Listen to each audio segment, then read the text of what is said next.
Ya, Assalamualaikum warahmatullahi wabarakatuh. Di sini saya akan menjelaskan tentang fotoproteksi yaitu UV yang dilindungi dari berapa dari tanaman teh hijau atau Camellia sinensis.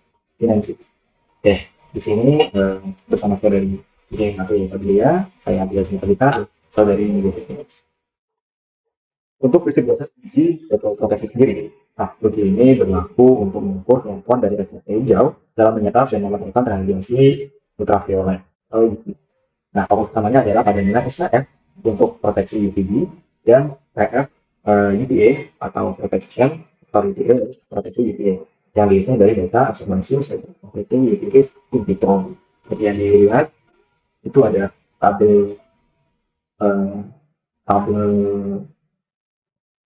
cahaya rentang cahaya yang diserap. Nah, di rentang ultraviolet aja kita akan melihat seberapa potensi dari hijab sendiri dalam menemukan radiasi ultraviolet.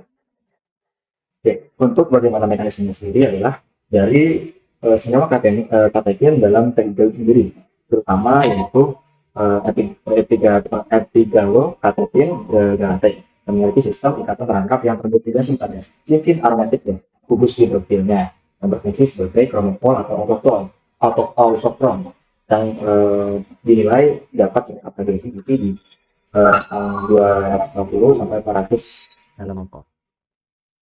Ketika potong UV ini mengenai molekul ini, potong UV mengenai molekul ini, peran yang terstasi dan hal itu akan refleksi dan kemudian melepaskan energi secara aman sebagai panas melalui konversi internal atau melakukan proses aktif. Nah, hal ini yang dirasa dapat menjadi filter UV alami ini dan juga vitamin A dan vitamin C. Nah, mengapa uji ini penting?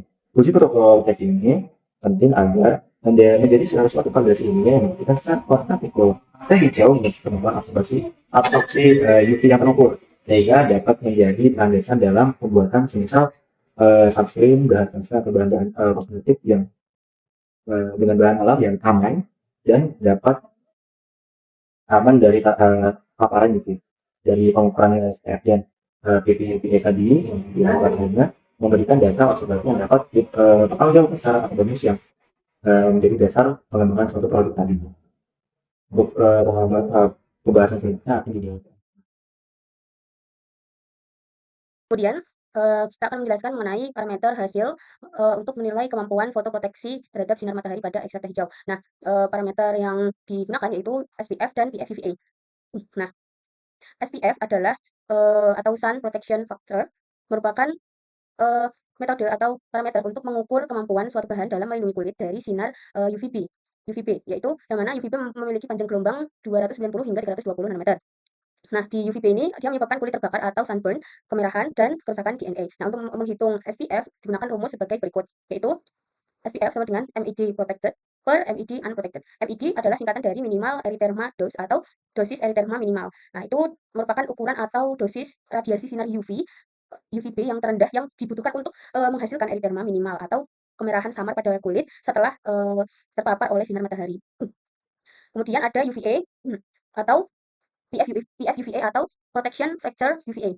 Nah, dia ini mengukur kemampuan suatu bahan dalam melindungi kulit dari sinar UVA. Yang mana sinar UVA memiliki panjang gelombang 320 hingga 400 nanometer yang bisa menyebabkan penuaan dini, keriput, flek hitam, dan juga kerusakan kolagen. Nah, rumus dari perhitungan PFUVA itu bisa menggunakan rumus dosis UVA dengan proteksi dibagi dosis UVA tanpa proteksi. Nah, di sini cara membaca hasilnya nanti dia semakin tinggi nilai SPF dan juga PFUVA, maka dia akan semakin besar kemampuan untuk memproteksinya terhadap UVB dan UVA. Untuk mengecek growth spectrumnya itu menghitung rasio dari PF UVA dibagi dengan SPF. Nah, jika hasilnya nanti lebih dari sama dengan 0,33, maka dia sudah memenuhi kriteria growth spectrum. Nah, di sini contoh beberapa contoh SPF yang dihasilkan oleh teh hijau. Nah, teh hijau ini bisa menghasilkan SPF yang berbeda-beda karena tergantung dari bagaimana cara pengolahannya. Nah, contohnya di sini ada dia menghasilkan SPF 30. Maaf, contohnya di sini ada dia menghasilkan SPF 15. Nah, pada SPF 15 ini berarti UVB yang dapat disaring oleh bahan tersebut atau ekstrak teh hijau tersebut itu sebesar 39%. Akan tapi masih ada UVB yang masuk yaitu sebesar 7%. Dalam hal ini berarti proteksi UVB-nya itu sedang, dia membantu mencegah kulit terbakar secara ringan karena masih ada yang bisa menembus sebesar 7%. Nah, contoh interpretasi data sederhana pada ekstrak teh hijau, di sini ada contoh data dari hasil penelitian. Dihasilkan SPF dan PF UVA pada ekstrak teh hijau, SPF sebesar 32,4 dan PF UVA sebesar 12,1.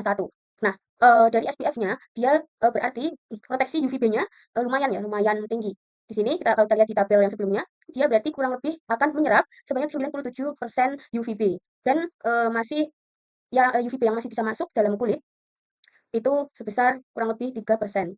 Dan ini berarti dia proteksinya cukup tinggi ya. Sedangkan PF UVA sebesar 12,1 yang mana dia berarti proteksi UVA-nya lumayan tinggi. Kemudian kita hitung broad spectrumnya, apakah dia memenuhi kriteria atau bukan. Yaitu dengan kita rasiokan PF UVA per SPF yang di sini dihasilkan sebesar 0,37 yang mana dia lebih besar dari 0,33 sehingga dalam hasil tersebut dia memenuhi kriteria dari broad spectrumnya. Nah, baik teman-teman, selanjutnya saya Nadia Firdaus izin melanjutkan bagian pembahasan pertanyaan dari diskusi. Jadi di sini ada 5 pertanyaan. Yang pertanyaan pertama yaitu apa perbedaan dari SPF dan juga PF UVA. Nah, jadi SPF ini mengukur perlindungan UVB yang mana menyebabkan sunburn dan eritema, sedangkan PF UVA itu mengukur perlindungan UVA yang mana menjadi penyebab penuaan dan melanoma. Nah, kemudian pertanyaan yang kedua yaitu mengapa bahan alam dapat menunjukkan aktivitas fotoproteksi. Nah, jadi senyawa fenolik seperti EGCG ini memiliki cincin aromatik terkonjugasi dengan gugus OH. Nah, sistem ini menyerap foton UV yang mana dapat mengubah energi UV menjadi panas. Kemudian pertanyaan yang ketiga yaitu mengapa SPF tidak cukup untuk menilai perlindungan kulit secara penuh. Nah, jadi SPF ini hanya mencerminkan perlindungan UVB saja. Nah, sedangkan UVA ini menembus kaca dan juga awan, merusak dermis dan juga menyebabkan photoaging dan melanoma. Jadi kita membutuhkan perlindungan UVB dan juga UVA. Pertanyaan yang keempat yaitu bagaimana senyawa fenolik dan flavonoid dapat menyerap UV. Nah, jadi EGCG ini kan memiliki 3 cincin aromatik dengan 4 gugus OH. Nah, resonansi elektron P merata di seluruh sistem menghasilkan kromofor yang menyerap di panjang gelombang maksimum. Nah, jadi semakin banyak gugus OH ini akan semakin kuat absorbensi UV-nya. Yang kelima yaitu mengapa PF UVA penting dalam kosmetik dan alam. Nah, jadi UVA ini aktif sepanjang hari menembus kaca, merusak kolagen dan juga elastin di dermis. Jadi kulit akan kendor dan juga keriput. Nah, jadi perlindungan UVA itu sangat penting. Nah, jadi teman-teman, selanjutnya saya akan menjelaskan keterkaitannya dengan bahan alam. Di sini saya akan menjelaskan senyawa-senyawa aktif yang terdapat dalam teh hijau. Nah, jadi senyawanya yang pertama yaitu ada senyawa EGCG yang merupakan kateken paling dominan dalam teh hijau. Senyawa EGCG ini memiliki 4 cincin aromatik dan juga 8 gugus OH. Nah, senyawa ini mampu menyerap UVA dan juga UVB sekaligus. Dan senyawa yang kedua yaitu senyawa EGC. Ini memiliki 7 gugus OH dengan ring B pirogalol. Nah, senyawa ini itu dapat menyerap terutama UVB dan juga sebagian dari UVA. Nah, pada senyawa EGC ini aktivitas antioksidannya juga sangat kuat.